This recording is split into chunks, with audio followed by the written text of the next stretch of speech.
Everybody, welcome to Resident Evil channel. Today I am doing my second part of the DC Fandome. I already have part 1 uploaded, so definitely go check that out. That one's all about Wonder Woman and the Flash. This is going to be a total of 3-part series. The third one's going to be all about the Batman, hash Robert Pattinson. I think that one might be a long video, hopefully.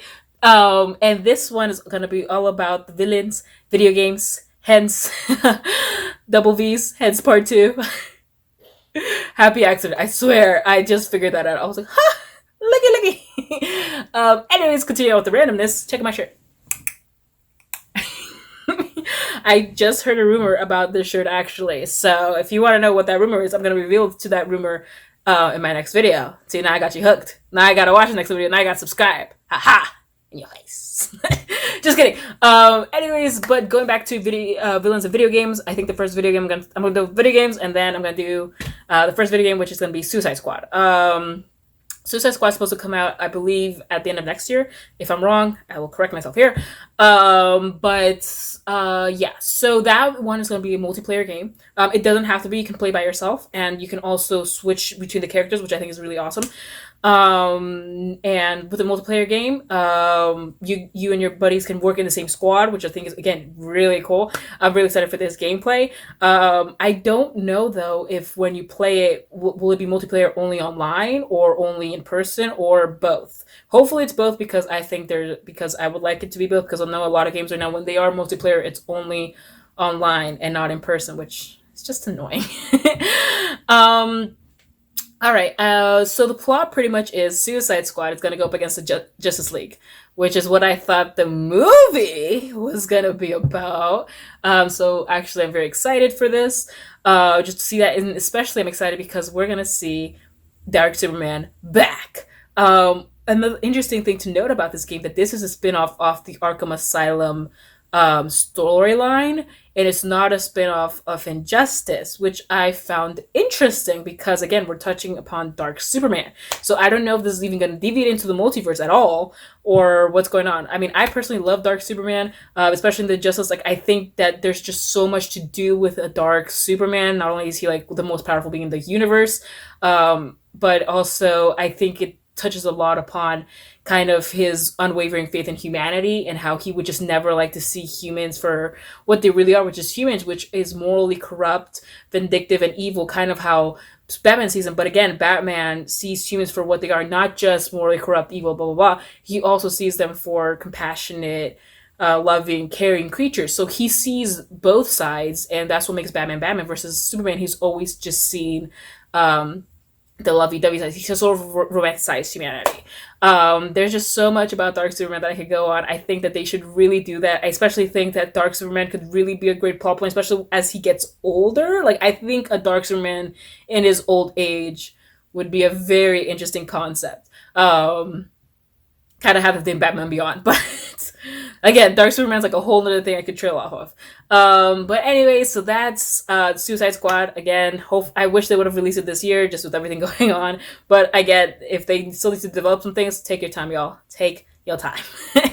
And then we have the Dark Knights. Now, if you haven't played Arkham Asylum, at least the last one, because I haven't, spoiler alert, Batman dies, which also, because Suicide Squad is part of the Arkham Asylum story arc, does that mean that Batman is dead in that version? So, okay, so that is just leaving that question up there. But anyways, going back to this one, this is the first time we're seeing a Gotham post-Batman. The closest we've ever gotten to see like a Gotham post-Batman has been Batman Beyond. But even that one, Bruce is speaking to Terry McGinnis via, like, and he's pretty much in the action the whole time. He's always pulling Terry back from ever stepping over a line, crossing something too far. Unlike the Three Jokers, which that's all I'll say. That's the biggest spoiler I'll give you about Three Jokers. But anyways, this one, again, since Batman won't be there to kind of pull everyone back, is going to be interesting to see how they dabble with that line of morality. Will they break Batman's one rule? Will they go that far? I hope they do. I think it'd be so amazing if they did that, because obviously there's going to be a lot of conflict. Like, I mean, Bruce, when his last message, in case you haven't seen the trailer already, I'll link both the trailers for Suicide Squad and the Dark Knights down there. But he tells them, he's like, look, soon, like, the villains of Gotham will know what's up, and they're gonna come after all of us, and they're definitely gonna start like acting immorally. So just be on the lookout for that. So obviously they're gonna have a lot of problems. How will like the villains of Gotham react to Batman gone? Will they get worse? Will they get stronger? How will that interact with who they are? I don't know. I mean, I don't know. I think, weirdly enough, I think it'd be cool to see one of them hang up their cape now that Batman is gone. I don't know. I just think this is just like my own theories. So, hopefully this game touches upon all of that. I really don't know, like, that's why I'm very excited to see the Dark Knights and see how they go, because for me, I'm more interested in the story arc of video games versus the actual gameplay. I know there's already some critiques about this particular gameplay already, so I don't know. But people have already kind of like looked into it. They're like, I'm not a big fan. Again, I think this one's also supposed to come out next year. I will confirm that here. All right, so now going into the villains. So the next one we'll talk about, he's actually an anti-hero, is Black Adam. So they were talking about the Black Adam movie. The Rock's going to portray Black Adam. And then we've already said that the Atom Smash is going to be there. He's going to be portrayed by Noah Centineo, my man's. I really would love to see what he does in the superhero world, see how he reacts. I don't know. I think he's a great actor, but let's see how he does. But going back to The Rock apparently has been trying to get this movie off the ground for about 10 years. So hopefully this means that his like efforts aren't in vain, that the movie is up to par, up to snuff. Also, The Rock seems to be really well versed with who Black Adam is, his character. He seems to have read the comic books, just kind of like Ezra Miller, like I touched upon in my last video. It seems that he knows what he's talking about. So I'm very excited to see where The Rock takes this and where like the story goes, especially because he kept saying that Black Adam is not a villain. He's an anti-hero, and he kept pressing upon that note. So I really hope they dwell into that anti-hero kind of theory and do it well, because I mean, DC does do anti-heroes well, but again, if this is supposed to be, I don't know what the rating is. They haven't said anything about rating. They don't know if it's a PG-13 movie. We don't know anything. So that's where my biggest concern was. I mean, Mulan was a PG-13 movie, and that thing was a monster. Was a big headache. So hopefully Black Adam doesn't lead with that. I mean, again, Disney and DC, but are two different things, but still something to keep in mind. But honestly, it's the second thing that I'm most excited about, weirdly enough, because it had the best presentation. Like I said, The Rock didn't give away too many spoilers about Black Adam movie. I mean, the biggest spoiler he gave to me was honestly that it's not a Shazam movie. It's a Shazam spin-off, but it's not a sequel. There is going to be a Shazam 2 that I'm not as excited about as I am Black Adam. Like I said, Black Adam, because they're going with that anti-hero plot, I do think it's going to be an amazing movie. So definitely be on the lookout for that. I'll probably be updating you guys when the official trailer comes out. Because I do believe that one, Black Adam, I think it's scheduled either for late 2021 or early 2022.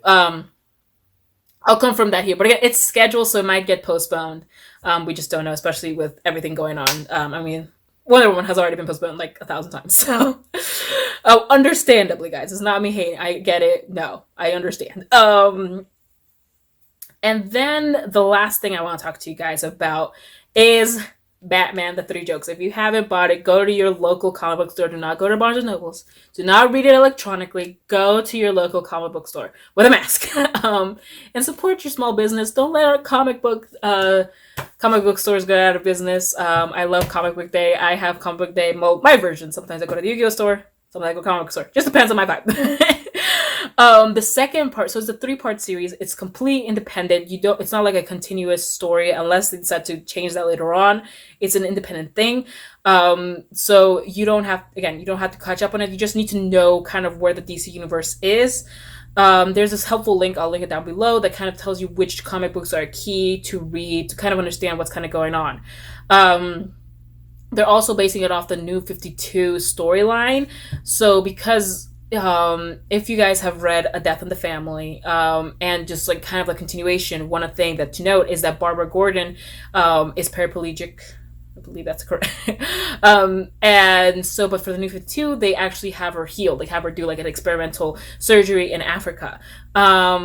So in here we see that, and why I'm bringing that up is because we have Batman the Red Hood and Barbara Gordon, or Jason, Jason the Red Hood, Batman, Barbara Gordon slash Batgirl, all fighting against three Jokers. Yes, just like the title, there is three Jokers. Definitely keep that in mind. And so what's so interesting is you're seeing kind of their interactions with the Joker and dealing with the aftermath of what he did to them. Again, I don't want to spoil anything too much in case you guys don't know what happened. I'm gonna again link it down below. Go read those comic books. Watching Under the Red Hood is also really cool. It does add to the story. It makes you get caught up to what's going on because again, this is continuation of a story. It is independent, but you do need to know what's going on in the Batman universe. I've already read it. If you've liked The Killing Joke, if you've read The Killing Joke, you're gonna like this one because the artistic style is there. A really cool thing about this is also there's not a lot of words. Some of you guys are like, girl, comic books don't have a lot of words. Hold up. I just finished rereading Batman Year One. That thing had a lot of words. This one was mostly pictures, which I kind of prefer. Just because, I mean, as much as I enjoyed Batman Year One, I do think it needed to have less words. Because it's a comic book. Anyways, but yes, you're gonna love the style of this if you like the Killing Joke. The story is really well. It's a story I never even considered at all. Like I've created random fan fiction or whatever you want to call it about the DC universe, specifically with Dark Superman. I'm not kidding you guys. I really love that storyline.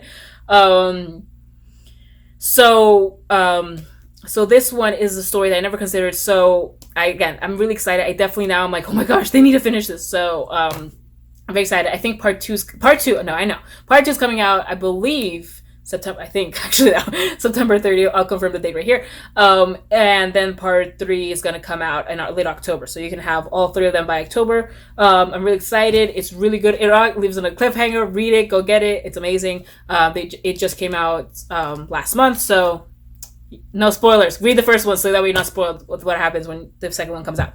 All right, I think that's it. Thank you for watching Resident Nerdy. Go check out my other videos. I got different topics about like almost everything. Anything else you guys want me to touch upon, leave a comment down below. All right, see y'all next time.